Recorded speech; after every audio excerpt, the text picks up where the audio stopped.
The other day, this incident occurred. I don't know if you heard. To use his wording, this was an undesirable outcome that is a cost for liberty. And now, all of these bookish creators and some authors are coming out of the woodwork, boohoo crying over Charlie Kirk, like that was their best friend. Talking about how no one deserves to be killed for their opinions, how they were just words. He was a man of God. He was a follower of Christ. Celebrating violence makes you cruel, even though he celebrated violence when he was alive. And people are shocked by the types of creators coming forward, crying about Charlie Kirk, because it's these creators and some authors who have made these firm stances on their corner of the bookish space being totally apolitical. These are people who insisted on how they don't talk about politics, that this is a politics-free section, that this is a politics-free platform that they've built. Many of these creators have talked about how books aren't political, how reading is not political, to keep politics out of their books, to keep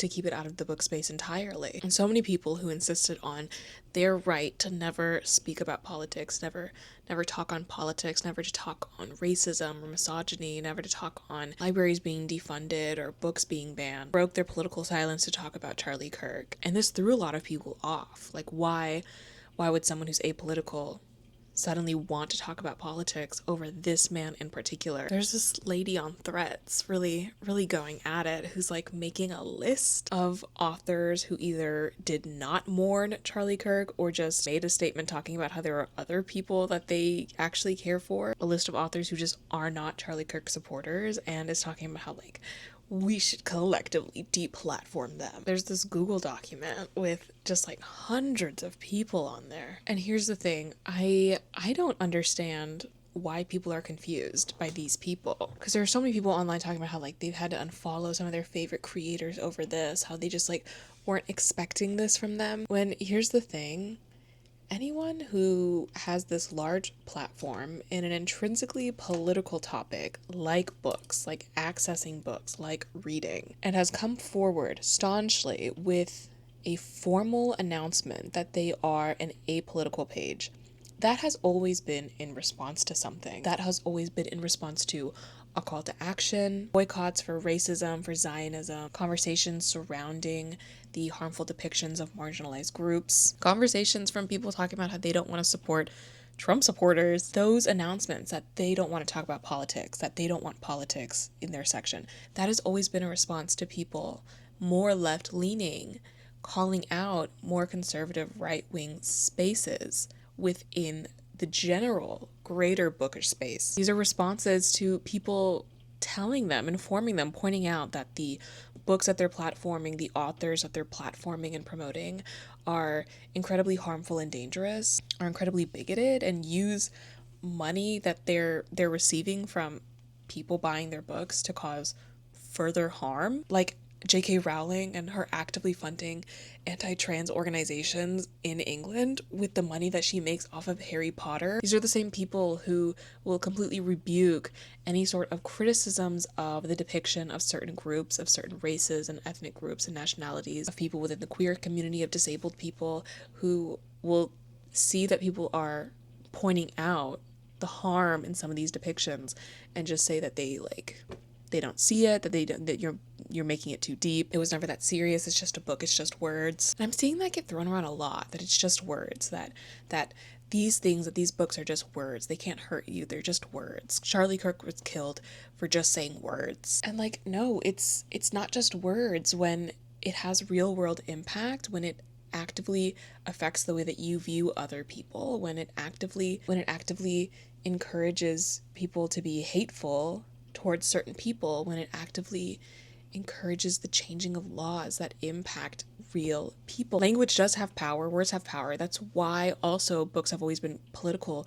People's access to other people's words, that hasn't always been a right. So much on the topic of activism, so much of activism is using words to spark change. And it's this willful ignorance that comes from these people who have been downplaying it in order to avoid having uncomfortable conversations. It's just really astounding, but I'm not surprised. Like, it's not shocking at all that the people who have been completely against critical thought or critically engaging with books or with the bookish space are also so upset about Charlie Kirk, but have not felt moved to speak on other people, how other actual politicians, how Democratic politicians have been shot and murdered in their own homes. These people didn't feel moved to speak about the school shooting that happened at the same time as Charlie Kirk's shooting. These people have never spoken up about Sudan or the Congo or Gaza because they identify with Charlie Kirk. They don't care about when gun violence in particular happens to other people.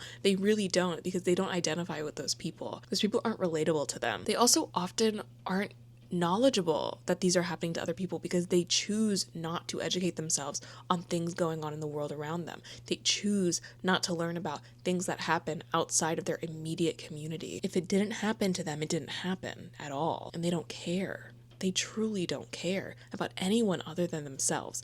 But what is interesting is that these people who are so deeply selfish and self-centered, who are so deeply apathetic to the world around them, these are always the people who overcompensate by positioning themselves as being these positive, loving people who care about others. They have confused this care for other people that are just like them with caring about people. And that's not true. To care about people would be to care about all people, but you don't care about people. You care about yourself, and you care about people who remind you of yourself. Care about people who are familiar to you. That is not care. That's not caring about people. That's not being a loving person. Because if you love someone, you want to know all about them. And if you loved people, you would want to know about everybody. You would want to know about all people. And you would have educated yourself on people outside of yourself. And I don't need every single bookish content creator to be leading rallies, but to stay completely silent for years and years and years and years,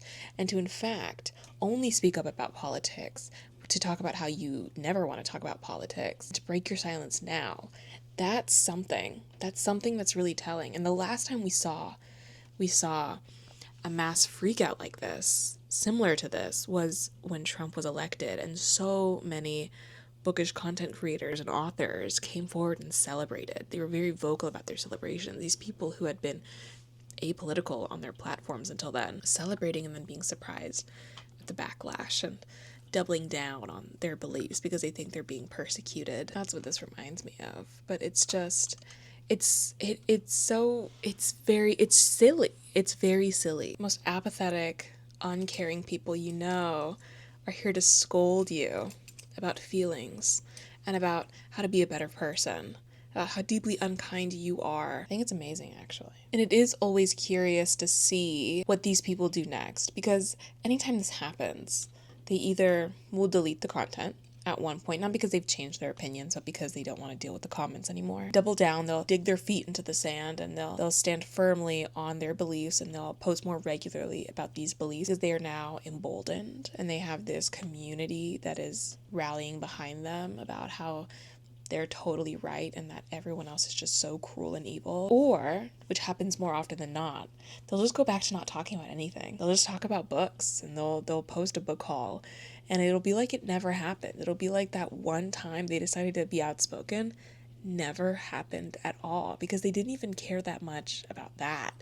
They were really emotional in the moment, and they acted impulsively, and then they just went back to their regularly scheduled program. Or they'll just go back to just like learning to keep their opinions to themselves, because that's the other thing too, is that a lot of these creators will talk about how they're totally apolitical. They don't like to talk about politics because they are fully aware that if they bring up their politics online, they'll lose their platform and it won't be as big as it used to be. Neutrality is ultimately the most profitable stance. It's the most brand friendly. That's where their priorities lie. So they'll be happy to talk about this with friends and like-minded individuals in person and offline, but they need to maintain a very particular image for the sake of brand deals and partnerships and building a following. And it really does just, it gets so old after a while. The people being shocked part of it all. These people don't say anything. They don't repost anything. They don't positively engage with any comments.